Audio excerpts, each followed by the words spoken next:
প্রায় 2 মাস অতিক্রান্ত হতে চলল না, এখন আমরা জানতে পারলাম না পাহেলগাঁওয়ে সেই সন্ত্রাসবাদীদের যারা নিষ্ঠুর হত্যার তাণ্ডব লীলা চালিয়েছিল তারা কিভাবে পাকিস্তান থেকে পাহেলগাঁও এসে পৌঁছেছিল এবং এই হত্যা লীলা চালিয়ে তারা কিভাবে উধাও হয়ে গেল সরকার আজও জানাতে পারল না।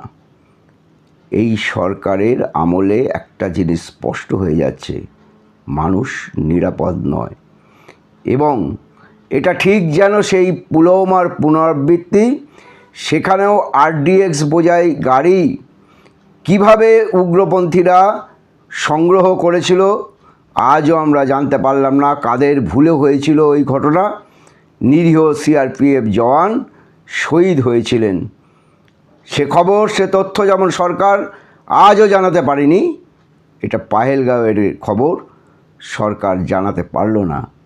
এবং ভবিষ্যতেও আমরা আর আশা রাখি না সরকার তার ব্যর্থতাটাকে এভাবেই ধামাচাপা দিয়ে রাখবে।